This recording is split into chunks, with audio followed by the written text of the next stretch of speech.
पांकी विधानसभा से ऐसे बाहुबली, ऐसे आतंकी, ऐसे दबंग और ऐसे एक भ्रष्ट प्रतिनिधि को आपने ये मुंह दूध में के मक्खी की तरह निकाल करके यहाँ की जनता ने फेंकने का काम किया था और पांकी विधानसभा से भय, आतंक, दहशतगर्दी को समाप्त करने का काम किया था।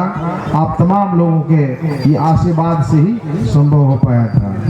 विराज गुरु जी हैं भैया के, आप जानते होंगे। बड़े विराज गुरु को कौन कौन जानते हैं? विराज सिंह जी को जानते हैं? जानते हैं ना? अब उनका कहिए कि प्रतिनिधि ने ही उनका बेटे को अपहरण करवाया और फिर पैसा तसलवा के छुड़वाया। तो ये अपहरण का जो कार्यक्रम था 2019 के बाद बंद हो गया, अंधेरगर्दी खत्म हो गया, कोई केस नहीं, कोई एसबीआई किसी पर कोई केस नहीं, दहशतगर्दी खत्म, लोग अमन चैन के साथ अपना अपना धंधा पानी कर रहे हैं। तो सबसे पहले तो आम आवाम तो चाहती है कि अमन चैन काम रहे, सुख शांति है, तभी कि लक्ष्मी का भी वास होता है। जब तक सुख शांति नहीं रहेगा तब तक लक्ष्मी भी दरवाजे पर नहीं आती है। तो ये पांकी विधानसभा में हर दरवाजे पर सुख शांति आया है, तभी समृद्धि आई है।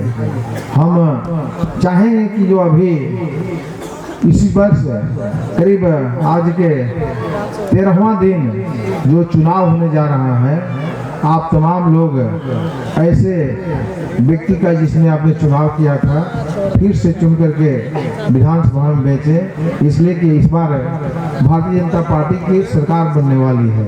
सभी जगह आप देख रहे होंगे माहौल एकदम साफ है और जब सरकार बनेगी तो आपका पांकी विधानसभा का भी एक सरकार में एक हिस्सेदारी होगा।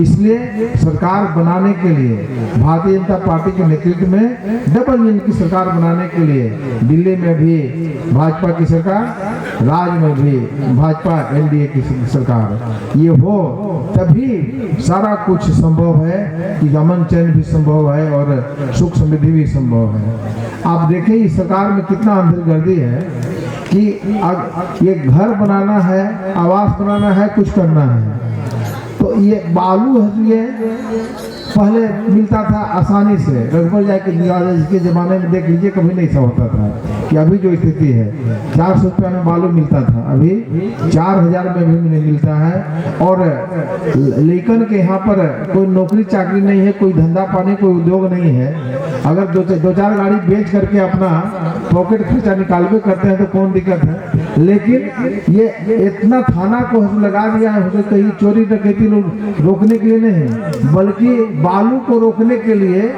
ये सरकार लगा दिया। थाना सिपाही सब नदी किनारे बैठे रहता है।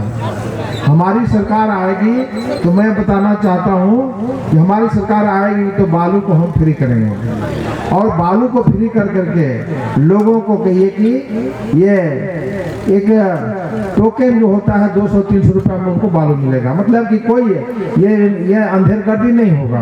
अब बालू फ्री का मतलब कि ऐसे उठाओ जाओ नहीं, बल्कि 200-300 रुपये में मिलता है, उसको हम सारे बालू फ्री में उठाएंगे नदी से तो जाने जितना भाड़ा में लगेगा उतना लगेगा, 200-300-400 रुपये लगेगा और अंधेरगर्दी बंद हो जाएगा।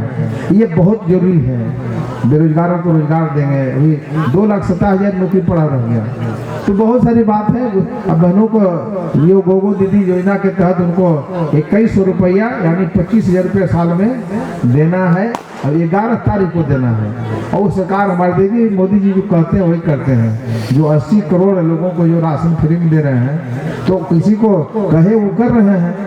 तो इसी प्रकार से हम लोग एक अमन चैन कायम करने के लिए आप तमाम लोगों के पास हम लोग बार बार जा रहे हैं। आप लोग का आशीर्वाद स्नेह मिल रहा है और आपसे यही विनती है कि यहाँ पर बाहर से कोई लोग आ करके ये कहता है कि हम यहाँ के हैं, पार्टी के हैं, तो सुनने उनने का नहीं है। इसलिए कि जो बाहरी है हम लोग ये एक नारा यहाँ पांकी विधानसभा से निकला था, बाहरी भगाओ कहिए कि चतरा बचाओ, तो अभी वही स्थिति है, बाहरी भगाओ पांकी बचाओ। तो हम लोग तमाम लोग मिलकर के अपने ये नेता, अपने भाई को कमल फूल छाप, जिसका नंबर सीरियल नंबर 1 में है, मतलब सबसे ऊपर है 1 नंबर में। आप लोग सबसे यही आग्रह करेंगे कि 1 नंबर में सब बटन दबा करके उम्मीदवार को जिताना है और भारतीय जनता पार्टी को सरकार बनाना है। हम ज़्यादा कुछ नहीं कहते हुए हम अब तमाम लोगों को, क्योंकि आप देख रहे हैं कार्यक्रम और भाषण सुनने का ज़्यादा समय नहीं रहता है कि भाषण बराबर सुनते रहते